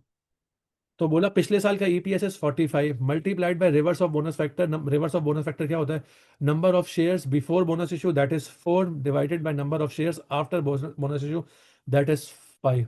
तो बोला reverse of bonus factor से multiply कर दिया पिछले साल के ईपीएस को, तो करंट ईयर की फाइनेंशियल स्टेटमेंट्स में कंपैरेटिव ईपीएस यानी कि पिछले साल का ईपीएस जो हम शो करेंगे वो कितने सेंट्स करेंगे? 36 सेंट्स करेंगे। ये हमने एक सवाल किया, ऑल्दो इस पे टाइम थोड़ा ज़्यादा लगा। जो अलाउड टाइम है उससे ज़्यादा लगा क्योंकि हमने इस सवाल को बहुत डिटेल में डिस्कस किया है। टाइम खत्म हो गया है, लेकिन मेरी कोशिश ये है कि हम एक सवाल और कर लें IFRS 9 का, ताकि थोड़ी सी प्रैक्टिस हमारी हो जाए।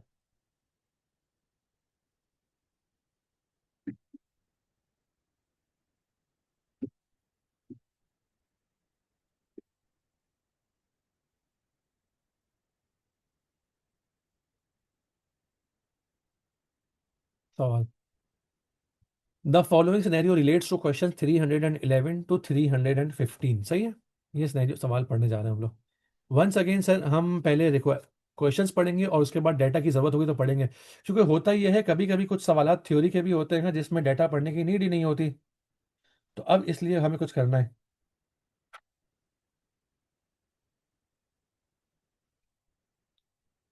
In accordance with IS 32 financial instruments presentation, which of the following describes an equity instrument? Sir IFRS 9 में हमने फाइनेंशियल एसेट की डेफिनेशन पढ़ी थी। Financial asset was cash, equity instruments of another entity, contractual right to receive cash, या contractual right to exchange financial assets and financial liabilities under the terms that are potentially favourable. फिर हमने financial liability की definition पढ़ी थी। हमने कहा था financial liability is contractual obligation to deliver cash और contractual obligation to exchange financial assets and financial liabilities under the terms that are potentially unfavourable for the entity. ऐसा ही था। फिर हमने पढ़ी थी इक्विटी क्या होती थी। इक्विटी के बारे में हमने पढ़ा था कि residual interest in the assets of income of a company after deducting it's liabilities, तो इक्विटी की डेफिनेशन थी। अब ये बोल रहा है बताओ इक्विटी की डेफिनेशन क्या है? Equity is contractual obligation of deliver cash. नहीं सर, ये तो फाइनेंशियल लाइबिलिटी की डेफिनेशन है। इक्विटी की डेफिनेशन फिर कह रहा है अ contract which is evidence of a residual interest in the assets of an entity after deducting it's liabilities. अभी तक तो यही लग रहा है मुझे। सी पढ़ते हैं। A contractual right to exchange financial instruments with another entity under the potentially favourable condition. क्या फेवरेबल कंडीशंस में? ये तो फाइनेंशियल एसेट डेफिनेशन हो गई। A contract which gives rise to both financial asset for one entity and financial liability of another. बोला कोई भी ऐसा कॉन्ट्रैक्ट जो एक पार्टी के लिए फाइनेंशियल एसेट हो, दूसरी पार्टी के लिए लाइबिलिटी हो, तो हमने कहा ये तो फाइनेंशियल इंस्ट्रूमेंट है। तो इक्विटी की डेफिनेशन क्या हो गई सर? बी आंसर हो गया मेरा इक्विटी में। क्वेश्चन नंबर 312 करते हैं। In accordance with IS 32, how should the issue of convertible loan note be recognized in Sachi company's financial statements? बोला कन्वर्टेबल लोन नोट्स को कैसे रिकॉग्नाइज करते थे। हमने पढ़ा था कन्वर्टेबल लोन नोट्स में हम स्प्लिट अकाउंटिंग करते हैं, और स्प्लिट अकाउंटिंग में हमने कहा था कुछ लाइबिलिटी एलिमेंट रिकॉर्ड किया जाता है और कुछ इक्विटी एलिमेंट को रिकॉर्ड करते थे हम लोग। तो अब ये कह रहा है कि कन्वर्टेबल लोन नोट्स को एज डेट रिकॉर्ड करो, नहीं सर। बोल रहा है एज इक्विटी रिकॉर्ड करो, नहीं सर। कह रहा है as debt and equity record करो because convertible loan notes contains element of both, ये बात सही लग रही है। डी कह रहा है एज डेट रिकॉर्ड करो, नहीं। बोला कन्वर्टेबल लोन नोट्स में स्प्लिट अकाउंटिंग होती है और कुछ डेट और कुछ इक्विटी रिकॉर्ड किया जाता है। Question 313, what amount in respect of convertible loan notes will be shown under non-current liabilities in Sachi Company's statement of financial position at 1 अप्रैल। बोला 1 अप्रैल को कितनी कन्वर्टेबल लोन नोट्स के पर्सपेक्टिव में लाइबिलिटी एलिमेंट कितना show करोगे। पढ़ लेते हैं जरा। डेट याद रखना, किस डेट का पूछा है, 1 अप्रैल का। क्योंकि हमें ये बात पता होनी चाहिए, कन्वर्टेबल लोन नोट्स में हमने इनिशियल मेजरमेंट भी पढ़ी थी, सब्सिक्वेंट मेजरमेंट भी पढ़ी थी। हमें ये देखना है ये इनिशियल मेजरमेंट पूछ रहा है या सब्सिक्वेंट मेजरमेंट पूछ रहा है। इसने पूछा है 1 अप्रैल X2 को, लाइबिलिटी एट 1 अप्रैल X2। देखते हैं ये इनिशियल की डेट है या सब्सिक्वेंट की डेट है। साची company issue $2 million 6% convertible loan notes on 1 April 20X2।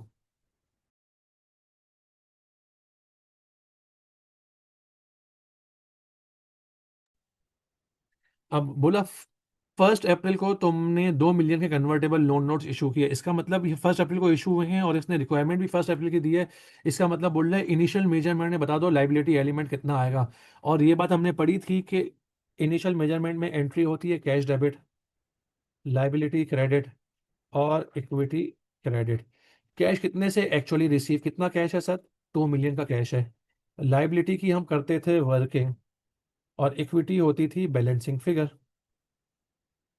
और लाइबिलिटी की वर्किंग क्या होती थी, liability was present value of future cash flows. Present value निकालने के लिए हमारे पास एक चार्ट बनाना सीखा था, year, cash flow, discount factor and present value. कितने साल हैं सर हमारे पास, convertible loan notes are redeemable at 31 March 2005, यानी कि 1 अप्रैल 2002 से 31 मार्च। X3 1 साल, X4 2 साल, X5 3 साल। कैश फ्लो क्या होगा, बोला पहले साल इंटरेस्ट की पेमेंट होगी। इंटरेस्ट कितना होगा, par value is 2 million multiplied by coupon rate is 6%। दूसरे साल भी इंटरेस्ट ही होगा, तीसरे साल भी इंटरेस्ट ही होगा। क्या तीसरे साल में हमें लोन की रीपेमेंट भी करनी होगी, जी सर लोन की रीपेमेंट भी करनी होगी, तो 2 मिलियन का लोन हो गया। और फिर हमने पढ़ा था कि discounted using market rate of bond without conversion option, similar loan notes without conversion option carry interest rate of 9%। तो हमें डिस्काउंट फैक्टर 6% वाले लेने, 9% वाले लेने। सर हम 9% वाले लेंगे क्योंकि क्या लिखा था, discounted using market rate of bonds without conversion option. तो बोला 9% ऐसा रेट है, तो 0.917, 0.842, 0.772। प्रेजेंट वैल्यू कैसे आ जाएगी सर, 120 × 0.9। हमने सबको मल्टीप्लाई कर दिया और इस सम को सम कर लिया इन सबको। तो हमारे पास लाइबिलिटी आ गई 1847720 और इक्विटी आ गई मेरे पास, दोनों का डिफरेंस 152,000। तो आंसर क्या बना, नियरेस्ट 1000 इज 1848000। अगर ये कहता तुम मुझे वैल्यू बताओ 31 मार्च X3 की या 31 मार्च X4 की, तो सब्सिक्वेंट मेजरमेंट की बात होती, जी सर। तो उसमें हम क्या करते हैं, सब्सिक्वेंट वाला चार्ट बनाते हैं, ईयर एंड, जो बल्कि हमें थोड़ी देर पहले बनाया भी था, वहीं से मैं कॉपी कर लूंगा।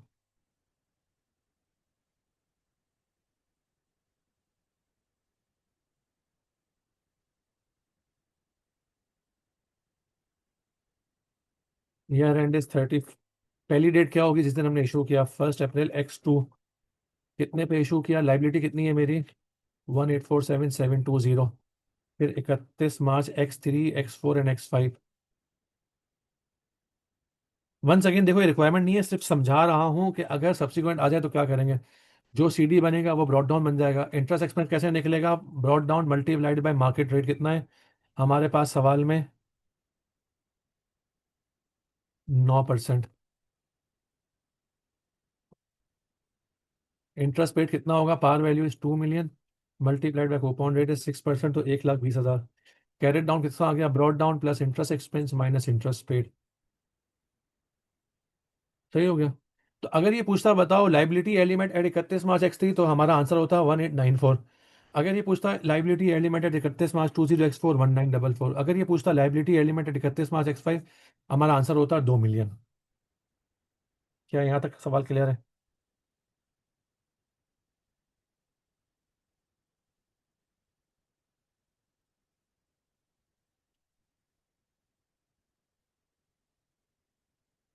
In accordance with IFRS 9 financial instruments, at what amount will the SPT company shares be shown under investment in equity instruments?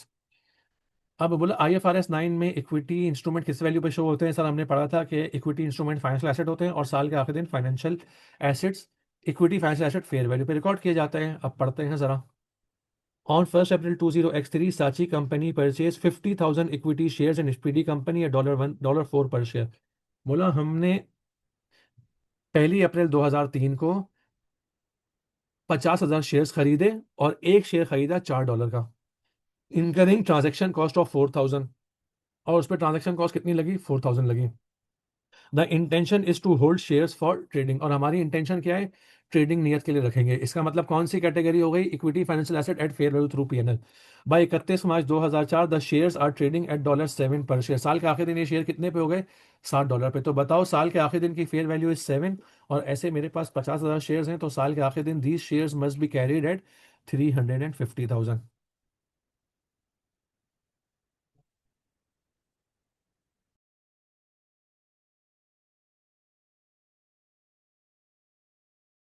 इसके बाद इसने पूछा है where should the gain on investment in Speedy company and its dividend be recognised. अब ये category कौन सी थी सर? ट्रेडिंग इंटेंशन है, शॉर्ट टर्म ट्रेडिंग इंटेंशन। तो category is fair value through PnL. तो फेयर वैल्यू थ्रू पीएनएल में fair value gain कहाँ जाता है सर? पीएनएल में जाता है। और dividend income irrespective of category PNL में जाती थी। तो ये पूछ रहा है where should the gain on investment and its dividend be recognise in Saatchi company's financial statement. तो दोनों चीजें कहाँ जाएंगी सर? हमारी प्रॉफिट एंड लॉस का पार्ट बनेगी। हाँ, अगर ये होता फेयर वैल्यू थ्रू ओसीआई तो हम कहते हैं कि फेयर वैल्यू गेन ओसीआई में जाता है, डिविडेंड इनकम पीएनएल में जाती। ये हमारी आज की ओरिएंटेशन थी और हमने कुछ क्वेश्चंस किए। अगर इस पे किसी का कोई क्वेश्चन हो तो feel free to ask me. बाकी नंबर मैंने तुम लोगों के साथ शेयर कर दिया है। मेरा अपना नंबर भी ओरिएंटेशन के स्टार्ट में शेयर किया है, चैट बॉक्स में भी शेयर किया है, और कमेंट में यूट्यूब पे शेयर कर देंगे इंशाल्लाह हम लोग।